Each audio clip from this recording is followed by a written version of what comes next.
ത് നമുക്ക് വീട്ടിലുള്ളവർക്ക് മനസ്സിലാവുന്നുണ്ട്, പക്ഷേ പുറത്ത് കേൾക്കുന്നവർക്ക്, പുറത്തുള്ള ആൾക്ക് അല്ലെങ്കിൽ സ്ട്രേഞ്ചറിന് മനസ്സിലാവുന്നില്ല എന്നുള്ളത്.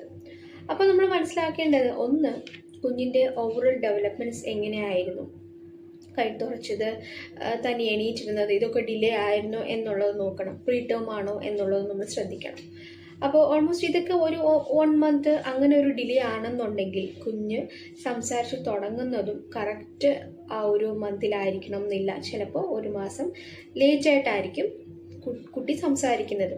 സോ ഒരു കാരണവശാലും വേറൊരു കുഞ്ഞുമായിട്ട് നമ്മൾ കമ്പാരിസൺ ചെയ്യാനായിട്ട് പാടില്ല. അത് എല്ലാ പാരൻസും തെറ്റിക്കുന്ന ഒരു കാര്യമാണ്. കാരണം നമ്മളൊരു കാൽക്കുലേഷൻ ബേസ് എടുക്കുകയാണെന്നുണ്ടെങ്കിൽ 2 വയസ്സ്, അതായത് 2 year ഒക്കെ ആവുമ്പോൾ ഒരു സ്ട്രേഞ്ചറിന് ആ കുട്ടി പറയുന്നത് ഒരു കുറച്ചെങ്കിലും മനസ്സിലാവണം എന്നുള്ളതാണ്. ഒരു പകുതി, ഹാഫ് എങ്കിലും മനസ്സിലാവണം എന്നുള്ളതാണ്.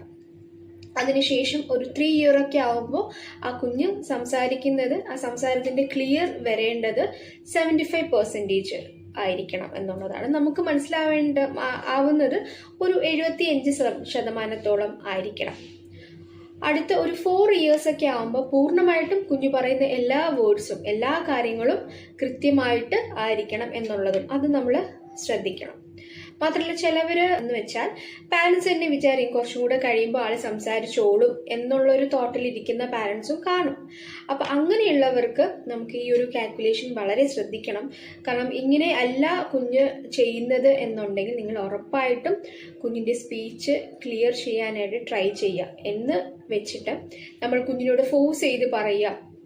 ഇപ്പൊ കുഞ്ഞി കാക്ക എന്ന് ആണ് പറയാൻ ഉദ്ദേശിക്കുന്നെങ്കിൽ ചിലപ്പോൾ കാ എന്നുള്ളൊരു വേർഡ് വരില്ലായിരിക്കും, താക്കാന്നോ അങ്ങനെ എന്തെങ്കിലും വേർഡ് മാറിയായിരിക്കും വരുന്നത്. നമുക്ക് അൺക്ലിയർ സ്പീച്ച് എന്ന് പറയാം. അപ്പൊ നമ്മൾ ഫോഴ്സ് ചെയ്ത് കുഞ്ഞിനോട് പറയാ, അങ്ങനെയല്ല, കാക്കാന്ന് പറയണം എന്ന് നമ്മൾ ഫുള്ളി ഫോഴ്സ് ചെയ്ത് അവർ ഇറിറ്റേറ്റ് ചെയ്യുന്ന സമയത്ത് അവർക്ക് പിന്നീട് സംസാരിക്കണം എന്നുള്ളൊരു തോട്ട് വരത്തില്ല എന്ന് വെച്ചാൽ അവർക്ക് പേടിയായിരിക്കും സംസാരിക്കാൻ വേണ്ടിയിട്ട്.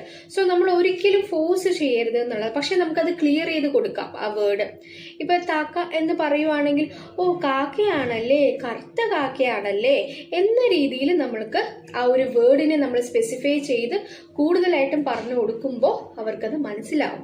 അല്ലാണ്ട് ഒരു സ്പീച്ച് ക്ലിയർ ഉണ്ട് എന്നുണ്ടെങ്കിൽ, അതുപോലെ തന്നെ സംസാരം വൈകിയാണ് സ്റ്റാർട്ടിങ് ആവുന്നതും, അതായത് ഒരു പീരീഡ് ഉണ്ടല്ലോ, ആ പീരീഡ് കഴിഞ്ഞും കുഞ്ഞുങ്ങൾ സംസാരിച്ചില്ല എങ്കിൽ നിങ്ങൾ ഉറപ്പായിട്ടും സ്പീച്ച് തെറാപ്പിസ്റ്റിനെ കാണേണ്ടതും അത്യാവശ്യമാണ്. കുഞ്ഞിൻ്റെ ഡെവലപ്മെന്റ്സ്, ആ ഏജ് വൈസ് എത്ര ഡെവലപ്മെന്റ്, എത്ര സോഷ്യൽ ഏജ് ഉണ്ട് എന്ന് നോക്കേണ്ടതും അത്യാവശ്യമാണ്. അത്